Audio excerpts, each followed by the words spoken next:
La gestion des risques dans un projet est essentielle. C'est un processus continu qui doit être suivi avec le plus grand soin tout au long du cycle de vie du projet. Soyez convaincus que c'est un travail collectif et qu'il faut y investir du temps et des efforts. Les décideurs y sont particulièrement attachés et vous demanderont souvent quelle est votre appréciation des risques. Une bonne gestion des risques va considérablement améliorer les chances de succès de votre projet. Regardons dans le détail les points clés de ce sujet. Commençons par poser les objectifs de cette partie où nous allons aborder les principes applicables pour la gestion des risques, les techniques d'identification, d'évaluation, de maîtrise ou de surveillance et de communication des risques, et puis enfin le registre des risques de PM Square. Tout ceci se trouve dans le paragraphe 9.7 du guide et également dans l'annexe B3, donc n'hésitez pas à vous y référer. Avant d'entrer dans le vif du sujet, je vous propose de commencer par cette question: comment définissez-vous un risque ?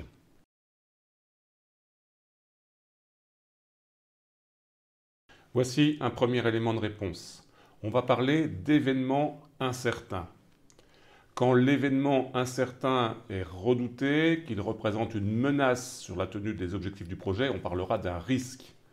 Quand l'événement incertain va représenter un avantage pour le projet, on va parler d'une opportunité. Alors souvent on parle de gestion de risque, mais on oublie la gestion des opportunités. On se concentre effectivement sur les événements incertains qui vont représenter des menaces pour notre projet. Alors voici la définition officielle qu'il est important de connaître pour l'examen de certification. Un risque est un événement ou un ensemble d'événements incertains qui, s'il devait se produire, aurait un effet sur l'atteinte des objectifs du projet. Ce risque, il est mesuré par l'association de la probabilité de survenue de l'événement et l'ampleur de son impact sur les objectifs. En tant que manager de projet, vous devrez bien sûr anticiper les événements incertains, mais aussi faire de la prévention sur les causes et également limiter les effets que l'événement incertain pourrait avoir sur votre projet.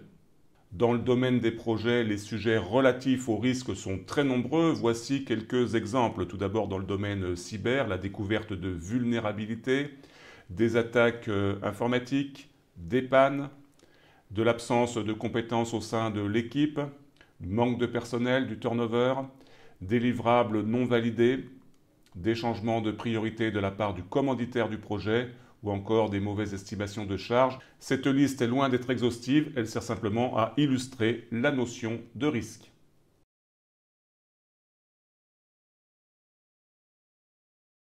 La gestion des risques se définit comme un processus systématique et continu qui vise à identifier, évaluer, traiter et surveiller tous les risques potentiels qui pourraient affecter les objectifs d'une organisation. Donc bien sûr sont concernés les objectifs du projet.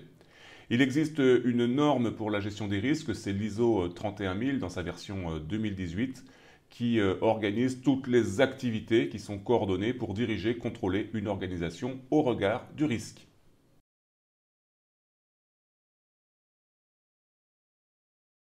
Il n'est pas forcément facile de répondre à cette question en quelques minutes, mais voici quelques points clés. Tout d'abord, impliquez toute votre équipe dans l'identification des risques. C'est un travail collectif, donc un atelier de brainstorming pour essayer de déterminer quels sont les risques potentiels qui pourraient frapper votre projet. Regardez également les risques historiques au niveau de l'organisation sur les projets qui se sont déjà passés. Regardez le risque par rapport au type de projet. Est-ce qu'on a déjà fait ce type de projet ou est-ce que c'est quelque chose de nouveau qui va donc présenter plus de risques potentiels? Regardez également les parties prenantes, comment les parties prenantes sont impliquées dans le projet, donc mener une analyse des parties prenantes. Et puis, utiliser le cas échéant des méthodes de gestion de risque pour des risques particuliers. Je vais vous en citer une pour le risque numérique, le risque cyber, la méthode EBIOS Risk Manager, qui va vous permettre de cartographier les risques du domaine de la sécurité numérique. On va prendre un petit exemple pour clarifier ce point. Donc, quand on parle de risque, bien évidemment, on est dans l'anticipation. Avec l'identification de types de risques, par exemple un risque sur le planning, ça c'est un type de risque. Un facteur de risque, c'est le fait que le client, par exemple, ne valide pas les spécifications au terme du délai prévu, qui était un jalon du projet. Et puis, on va devoir imaginer des mesures d'atténuation de ce facteur de risque. Par exemple, le fait de proposer au client des versions intermédiaires des documents et de l'accompagner dans le processus de validation. Si on n'a pas réussi à anticiper les risques, il faudra être dans la réaction, donc traiter cette fois-ci non plus des risques, mais des problèmes, qui sont des événements réalisés. Par exemple, le fait de lancer des développements avec des spécifications qui ne sont pas validées, ce qui arrive parfois dans les projets, avec des actions cette fois-ci qui ne sont plus des actions d'atténuation, mais des actions de remédiation. Exemple, établir un périmètre restreint conjointement avec le client, ainsi qu'un calendrier de validation de ce qui va être produit. Je vous présente ici l'outil d'analyse SWOT qui vous est cité dans les annexes du guide PM Square, avec donc une analyse des forces de l'organisation, de ses faiblesses, des opportunités et également des menaces qui permet de présenter en synthèse une analyse de risque de haut niveau.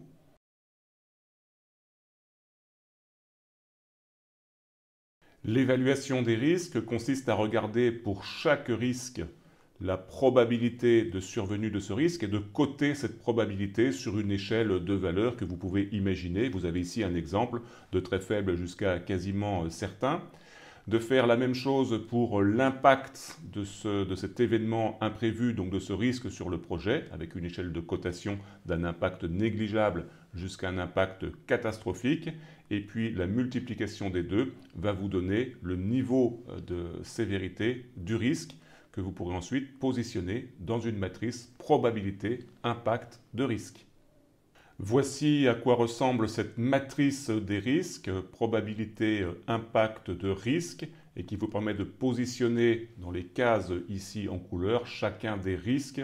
C'est un outil très utilisé pour pouvoir présenter en comité de pilotage à une direction de projet la cartographie synthétique de tous les risques du projet.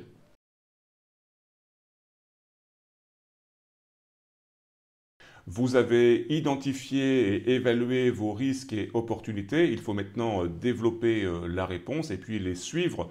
On va s'intéresser aux actions qui concernent les opportunités et les risques ou encore les menaces. Supprimer l'incertitude consiste à éviter le risque. En attribuer la propriété consiste à le transférer vers un propriétaire du risque. Modifier son exposition, ça va consister à réduire le risque.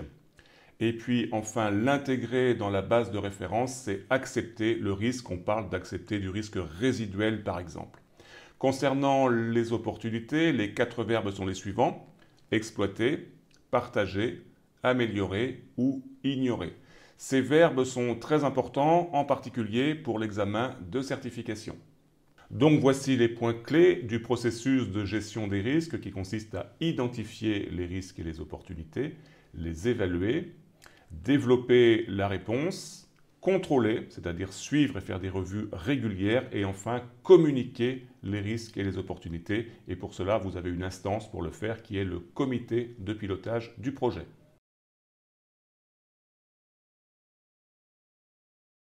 Pour la gestion des risques, PM Square vous propose différents documents, soit de décrire le processus de gestion des risques dans le manuel du projet, ou alors de le décrire dans un plan spécifique de gestion des risques. Le choix sera fait en fonction, bien sûr, de la complexité du projet. Si vous choisissez un plan spécifique de gestion des risques, vous avez un modèle dont le plan type vous est proposé ici. Et ce modèle référence le journal des risques ou le registre des risques. Deuxième outil pour la gestion des risques, il s'agit du registre des risques que vous devrez tenir à jour tout au long du projet. Donc vous avez là aussi un modèle que PM Square vous propose. Voici la structure du registre des risques proposé par PM Square avec une partie consacrée à l'identification et la description du risque, une partie consacrée à l'évaluation du risque et puis une partie consacrée au développement de la réponse du risque. N'hésitez pas à personnaliser ce modèle de document autant que de besoin par rapport au contexte de votre organisation et de votre projet.